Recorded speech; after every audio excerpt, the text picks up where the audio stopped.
Right now, inside your car's engine, something violent is happening. Hundreds of tiny explosions every single second. Temperatures spike hotter than oil lava. Metal parts are slamming back and forth faster than your eye can track. And somehow, none of it tears itself apart. Your engine can survive this chaos for 200,000 miles or more. So why doesn't it destroy itself within minutes?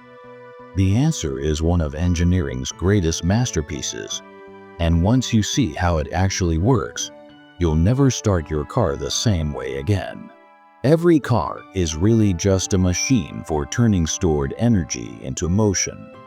Gasoline is liquid energy, packed tightly into every drop, waiting to be released. But that energy is useless sitting in a tank. Something has to unlock it and turn it into push. That's the engine's entire job. Think of it like the heart of the car, except instead of pumping blood, it's pumping force over and over, thousands of times a minute, just to keep you rolling forward. But here's the problem.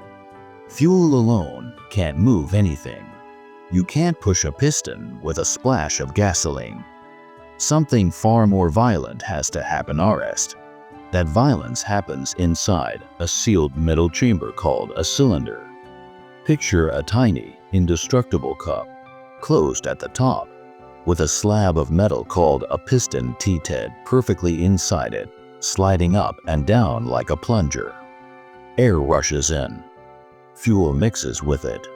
Then, in a fraction of a second, that mixture ignites, and the piston is hammered downward by a force strong enough to lift a small car, happening dozens of times every second, in every single cylinder.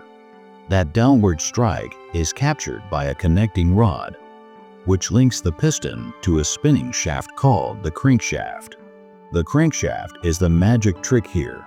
It takes a violent up and down punch and converts it into smooth, continuous rotation, the same way a cyclist's legs convert pushing strokes into spinning wheels.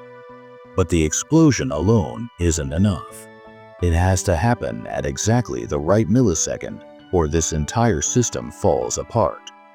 To make that explosion useful, the piston actually has to complete 4 separate movements, over and over, in a cycle engineers call the 4-stroke cycle. First, intake. The piston drops down, and a valve opens just long enough to let a precise mixture of air and fuel rush in. Then, compression. The valve slams shut, sealing everything inside, and the piston rises back up, squeezing that mixture into a space many times smaller than it started. What happens when you compress fuel and air tighter than a bicycle pump under full pressure? You get a mixture primed to release enormous energy the instant it's triggered. That trigger comes from the spark plug, and this is the power stroke. A tiny electric spark ignites the compressed mixture, and it explodes in a fraction of a second, slamming the piston back down with tremendous force. Chemical energy becomes heat. Heat becomes pressure. Pressure becomes motion. Finally, exhaust. Another valve opens. The spent, burned gases get pushed out, and the whole cycle starts again. Intake, compression, power, exhaust, happening roughly 30 times every second in just one cylinder at normal driving speed. And that's only one cylinder. Most engines don't have just one cylinder. They have 4, 6, sometimes 8 or more, all ring in a carefully staggered sequence. Why? Because one explosion, then silence, then another explosion, would feel like riding in a jackhammer. Imagine one person trying to spin a merry-go-round alone, with one big shove every few seconds. Jerky, exhausting, inconsistent. Now imagine 4 or 6 people pushing in a rotating sequence, each one taking over right as the last one niches. The motion becomes smooth, continuous, powerful. That's exactly what multiple cylinders do for an engine. Constant overlapping pushes that smooth out into one huge stream of rotational force. But coordinating all of these explosions in the right order, at the right instant, requires a level of precision that borders on unbelievable. That precision comes from a mechanical system most drivers never think about.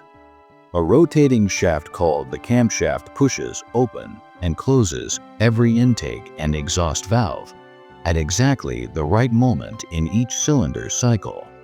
It's connected to the crankshaft below by a timing belt or timing chain, which keeps both shafts perfectly synchronized, like an orchestra conductor making sure every instrument enters at precisely the right beat.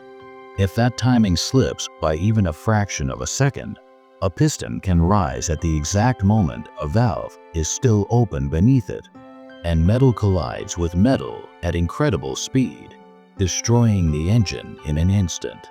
This synchronization isn't a minor detail. It's the difference between a working engine and a pile of scrap metal. But timing the valves is only half the puzzle. Something still has to decide the exact moment the spark should read. That decision belongs to the ECU, the engine control unit, essentially the engine's brain. It constantly reads signals from a network of sensors, one tracking the crankshaft's exact position, another measuring incoming aero, another checking oxygen levels in the exhaust, another reading engine temperature. Using all of that data, the ECU recalculates the perfect amount of fuel, the perfect spark timing, and the perfect air mixture. And it does this hundreds of times every single second, constantly adjusting as you accelerate, climb a hill, or idle at a red light. It's a self-correcting machine, rewriting its own instructions in real time every moment you drive. But all those explosions create another massive problem, one that could melt the entire engine from the inside out. Combustion temperatures inside the cylinder can spike higher than the surface of molten lava. Left unchecked, that heat would warp metal and seize the entire engine within minutes. So engineers built in a constant cooling system. A water pump circulates coolant through hidden channels surrounding the cylinders, carrying heat away to a radiator, where outside air strips it back out, almost like the engine's own personal air conditioning system, running non-stop. But heat isn't the only threat. All those metal parts, sliding and spinning against each other thousands of times a minute, would grind themselves apart from pure friction.